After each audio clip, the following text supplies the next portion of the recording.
Good morning students.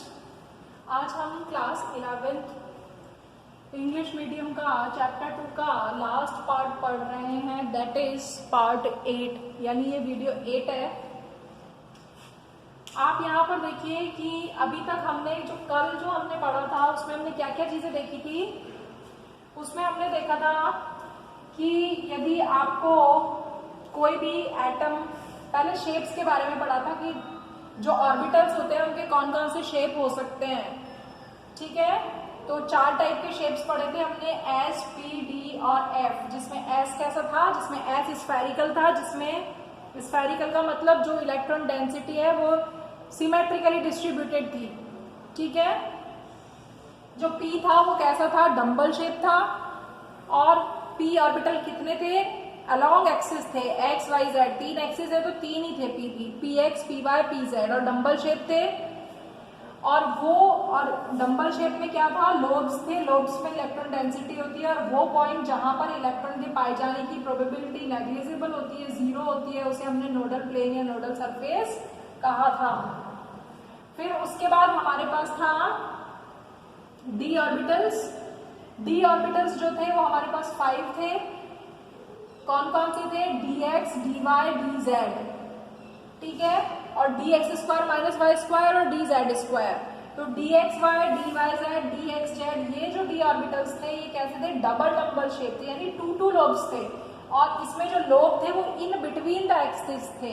In between the axis का मतलब यदि डी एक्स वाई है तो एक्स और वाई के बीच में लोब्स सिचुएटेड होंगी, ठीक है, इन बिटवीन द एक्सिस थे, ठीक है। और जो d x square minus y square और डी जेड स्क्वायर थे, ये किस टाइप के डी ऑर्बिटल्स थे, जिसमें जो लोब्स है वो ऑन द एक्सिस थी। डी जेड स्क्वायर का मतलब जेड एक्सिस पर यदि आपका जो डम्बल है उसकी लोब सिचुएटेड होगी, या एक्स पर और वाई पर सिचुएटेड होगी, तो उसको हमने कहा था d x square minus y square और डी जेड स्क्वायर। और एफ जो थे वो कॉम्प्लेक्स टाइप के होते हैं, उनकी स्ट्रक्चर 3D में ही हम समझ सकते हैं, ठीक है। तो हमने एस, पी, डी, एफ ये सारे के सारे देख लिए थे।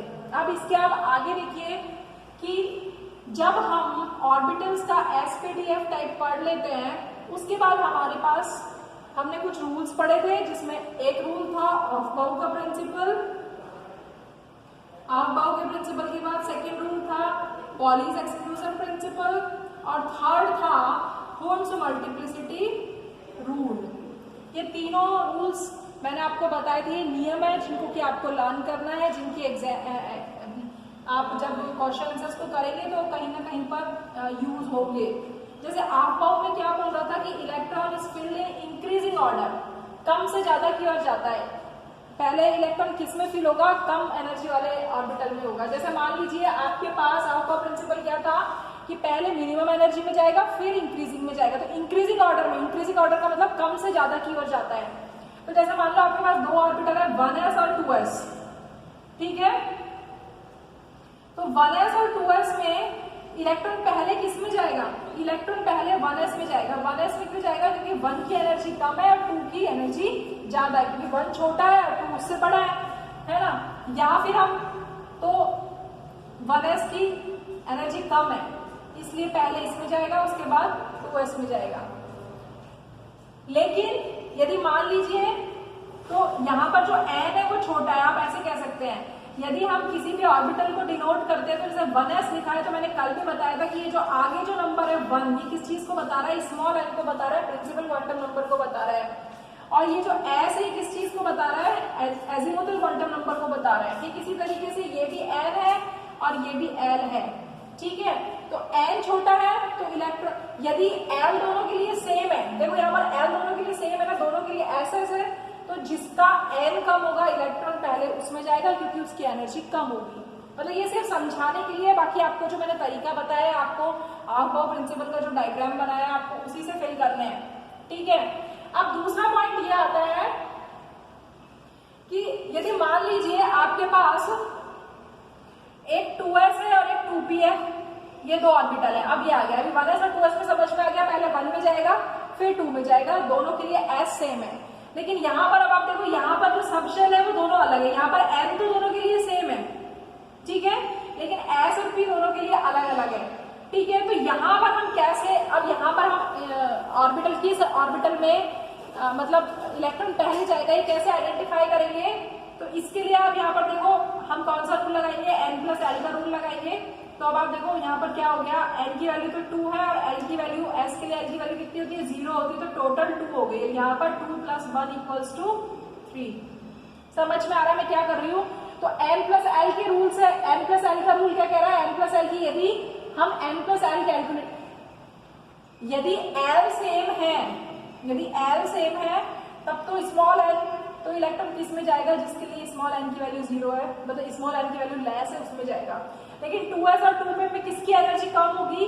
भाई इंक्रीजिंग ऑर्डर में बढ़ रहा है तो एनर्जी कम कैसे होगी, यही तो आइडेंटिफाई करेंगे। तो 2s और 2p में n तो दोनों के लिए सेम हो गया। अब इसके लिए s है और इसके लिए p है, तो इलेक्ट्रॉन किस में जाएगा, इसमें जाएगा, क्योंकि n+l के हिसाब से टोटल कितना आ रहा है, इसका 2 आ रहा है और इसका 3 आ रहा है, तो कौन सा कम है, 2 कम है, तो पहले 2 में जाएगा फिर 3 में जाएगा। इसीलिए ऑर्डर क्या होता है, 1s 2s और 2p।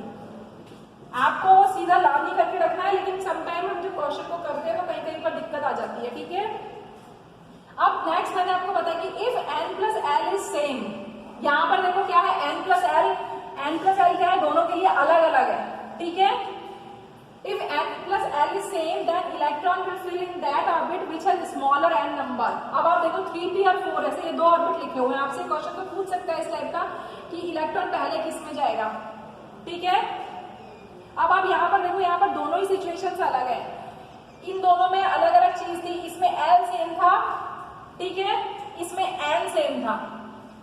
ये दो केस हो गए, ये फर्स्ट केस है, ये सेकंड केस है, ठीक है। अब थर्ड केस देखिए कि यदि 3p और 4s है तो इसमें इलेक्ट्रॉन कैसे फिल होगा, तो अब आप कैसे देखेंगे, अब आप ना तो 3 और 4 के हिसाब से देख सकते हैं, 3 का मैं तो पहले 3 में जाना चाहिए, लेकिन यहाँ पर p और s भी तो अलग है, तो आप कौन सा रूल लगाएंगे, n+l का रूल लगाएंगे, n+l कैलकुलेट करेंगे, p के लिए l की वैल्यू कितनी होती है, 1 होती है, तो 3 + 1 = 4 और 4s के लिए कितनी होती है, 4 + 0 4। तो अब दोनों के लिए n+l क्या आ गया, सेम आ गया। जब दोनों के लिए n+l सेम आ जाए तो इलेक्ट्रॉन किस में जाएगा, इलेक्ट्रॉन उसमें जाएगा जिसके लिए कि इस n की वैल्यू क्या है, स्मॉल है, स्मॉल है, ठीक है। तो पहले 3p में जाएगा फिर 4s में जाएगा, ठीक है। यही ऑर्डर मैंने आपको लिखवाया, 1s 2s 2p 3s 3p के बाद अब मान लीजिए 3d और 4s है, आपको यदि ये दे दी जाता 3p और 4s, बताइए पहले इलेक्ट्रॉन किस में जाएगा, तो पहले इलेक्ट्रॉन 3p में जाएगा। आप इसको कैसे जस्टिफाई करेंगे, जस्टिफाई इट यदि 1 नंबर का क्वेश्चन आ जाता है तो आप पहले n+l से कैलकुलेट करेंगे और फिर उसके बाद 3 स्मॉल n की वैल्यू के हिसाब से इलेक्ट्रॉन को फिल कर देंगे। अब 3d और 4s है तो अब आप यहाँ पर देखो 3 + 2 = 5 और 4 + 0 = 4, तो इलेक्ट्रॉन पहले किस में जाएगा, अब आप बताओ n+l किसके लिए कम है, इसके लिए कम है, तो पहले इलेक्ट्रॉन किस में जाएगा, 4s में जाएगा, ठीक है। तो इस तरीके से आपको इलेक्ट्रॉन्स को फिल करना है। अब हम कॉन्फ़िगरेशन को देखेंगे, तो कॉन्फ़िगरेशन को देखने से पहले आप सबसे पहले ये देखिए कि हमने s p d, कल हमने ऑर्बिटल्स के बारे में पढ़ा था, s एक ऑर्बिटल है, p 3 ऑर्बिटल है, d 5 ऑर्बिटल है, ठीक है। इसमें कितने इलेक्ट्रॉन जा सकते हैं, 2 इलेक्ट्रॉन जा सकते हैं, इसमें 3 इलेक्ट्रॉन जा सकते हैं, ठीक है, इसमें 3 इलेक्ट्रॉन जाएंगे, लेकिन कुंड के हिसाब से इलेक्ट्रॉन कैसे फिल होंगे, एक पहले जाएगा फिर इसमें एक जाएगा फिर इसमें एक जाएगा, उसके बाद पेयरिंग होगी, फिर उसके बाद ऐसे जाएगा फिर ऐसे जाएगा फिर ऐसे जाएगा, तो 6 ऐसे बढ़ेंगे। पहले सब में 1 सिंगली ऑक्यूपाइड होगा, उनका मल्टीप्लिसिटी रूल यही कहता है, ठीक है, ऐसे। तो s में मैक्सिमम 2 इलेक्ट्रॉन हो सकते हैं, p में 6 इलेक्ट्रॉन हो सकते हैं और d में 10 इलेक्ट्रॉन हो सकते हैं। और यदि हम f की बात करें तो f में कितने हो सकते हैं, 14 इलेक्ट्रॉन हो सकते हैं, क्योंकि f कितने होते हैं, 7 होते हैं, ठीक है। अब हमारे पास इलेक्ट्रॉनिक कॉन्फ़िगरेशन हम किस तरीके से करेंगे, देखिए इलेक्ट्रॉनिक कॉन्फ़िगरेशन में मान लीजिए आपके पास, सबसे पहले मैं आपको कुछ अलग अलग बता रही हूँ एग्जाम्पल 4-5, आप उस हिसाब से करेंगे, सारे के सारे आपको कल 1 से लेकर 30 तक करने हैं। मान लीजिए आपको हाइड्रोजन का भरना है, तो हाइड्रोजन का एटॉमिक नंबर भरेंगे, एटॉमिक नंबर कितना है, 1, तो इलेक्ट्रॉन 1s1 पहले 1 में जाएगा, अप बाउ के हिसाब से ही भरना है। यदि हीलियम है तो कितना है इसका एटॉमिक नंबर 2, तो 1s2। यदि लिथियम में कितना है 1s2 के बाद अब इलेक्ट्रॉन किस में जाएगा 2s में 2s1। ठीक है, बेरिलियम में कितना जाएगा 4 1s2 2s2। पहले s फिल होगा, ये नहीं हो सकता s को छोड़ के आप p में बन जाए, ऐसा नहीं होगा। बोरॉन में कितना होगा 1s2 2s2 2p1 जो आपको जो ठीक है। कार्बन में देखिए 1s2 2s2 2p2 p1 p2। ठीक है, नाइट्रोजन में 1s2 2s2 2p3। ऑक्सीजन में 8 1s2 2s2 2p4। फ्लोरीन में 1s2 2s2 2p5 और नियॉन में 1s2 2s2 2p6। ठीक है, 2p6 तक हो गया। p में कितने जा सकते हैं मैक्सिमम 6 तक जा सकते हैं। अब यदि अब मान लीजिए सोडियम आ गया फॉर एग्जांपल, तो सोडियम में कैसे जाएगा 1s2 2s2 2p6 3s1। अब इलेक्ट्रॉन किस में जाएगा 3 में जाएगा। तो जो आबाव का जो आपको डायग्राम बनाया है इलेक्ट्रॉन उसी के अकॉर्डिंग जाएंगे। s में कितने जा सकते हैं 2। ठीक है, अब यदि मान लीजिए मैग्नीशियम होता तो कितना हो जाता 3s2। ठीक है, तो ठीक इसी तरीके से मान लीजिए अब आपको कैल्शियम का भरना है तो आप कैसे भरेंगे, तो ये आपको समझ में आ गया। अब आप देखो कैल्शियम का करना है आपको, तो कैल्शियम का देखो, कैल्शियम का एटॉमिक नंबर है 20, तो 1s2 2s2 2p, ये मैंने आपको मैग्नीशियम तक के बता दिए हैं। इसके बाद क्या आप करेंगे 20 का देखो 1s2 2s2 2p6 3s2 3p6 देखो कितने हो गए 1 2 18 10 18। कैल्शियम का होता है 20।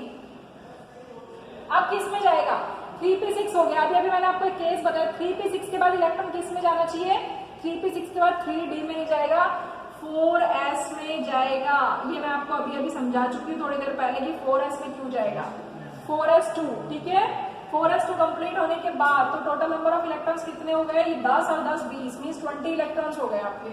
ठीक है, अब आप देखो यदि मान लीजिए आपके पास आता है, ठीक है, अब आप देखो स्कैंडियम टाइटेनियम, मान लो वैनेडियम है, वैनेडियम का कितना होता है 23 होता है। स्कैंडियम टाइटेनियम वैनेडियम 23, तो देखो कैसे जाएगा 1s2 2s2 2p6 3s2 3p6 4s2 के बाद अब 4s2 के बाद अब इलेक्ट्रॉन किस में जाएगा 3d में कितने हो गए 3, तो 3d3 हो गया।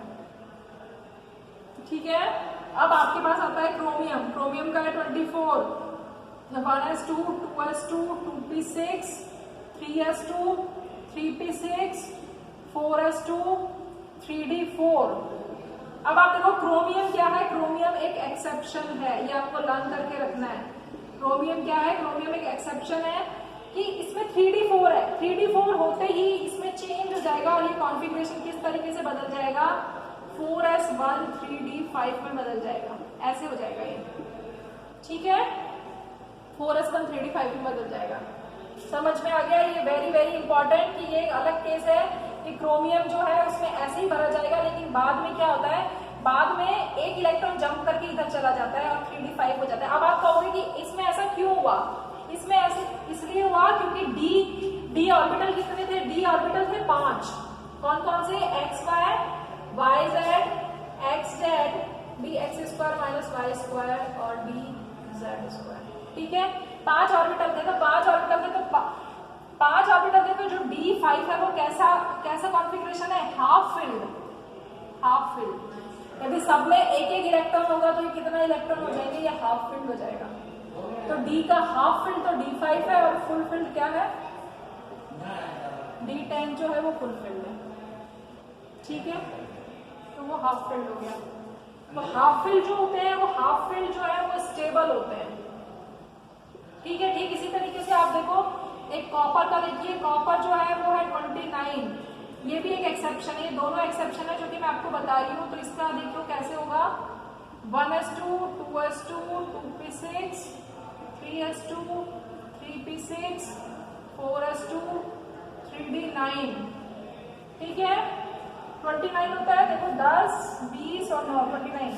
अब यहाँ पर भी चेंज हो जाता है, क्या चेंज हो जाता है 4s1 3d10, एक इलेक्ट्रॉन जंप करके इधर चला गया, क्यों? क्योंकि 3d10 कैसा है, फुल्ली फील्ड ऑर्बिटल है। d का हाफ कितना होता है, d 5 है तो 5 को हाफ हो गया और d10 क्या हो गया, फुल फील्ड हो गया। तो हाफ फील्ड और फुली फील्ड ऑर्बिटल्स जो होते हैं वो ज्यादा स्टेबल होते हैं, इसलिए एक इलेक्ट्रॉन कूदकर फुल हाफ फील्ड और एक इलेक्ट्रॉन कूदकर fully filled orbital electronic configuration को अटेन कर लेता है, इसलिए इसे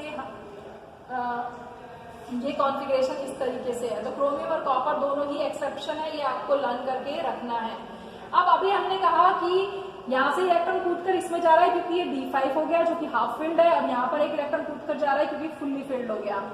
तो अब हमारा जो आगे का टॉपिक स्टार्ट होता है कि stability of half field and fully filled orbital. तो ऐसा क्या है कि जो हाफ फील्ड ऑर्बिटल्स हैं या फुली फील्ड ऑर्बिटल्स हैं ये ज्यादा स्टेबल होते हैं, मतलब ये ज्यादा स्टेबल क्यों होते हैं, क्वेश्चन ये आता है। तो एक क्वेश्चन यहाँ पर ही अराइज हो गया कि हाफ फील्ड और फुली फील्ड ऑर्बिटल्स स्टेबल क्यों होते हैं, क्योंकि आप ही देखो कि हाफ फील्ड का मतलब जैसे ये p है, p 3 है, 1 2 3, एक ये है और एक मान लीजिए p ऐसे होता 1 और 2, तो कौन सा वाला ज्यादा स्टेबल होता है, ये ज्यादा स्टेबल होता है क्योंकि हर एक ऑर्बिटल में एक एक इलेक्ट्रॉन है, इसलिए ज्यादा स्टेबल होगा, ठीक है। जबकि इसमें एक खाली है तो इसकी एनर्जी अलग होगी और इन दोनों की एनर्जी अलग होगी, तो यहाँ पर क्या होगी, यहाँ पर अनस्टेबिलिटी होगी। लेकिन इस केस में क्या हुआ, सबकी एनर्जी इक्वल है। या फिर इसका एक दूसरा केस हो सकता है कि ऐसे, तो ये p3 हो गया और ये p6 हो गया, ये तो हाफ फील्ड हो गया, ये फुली फील्ड हो गया।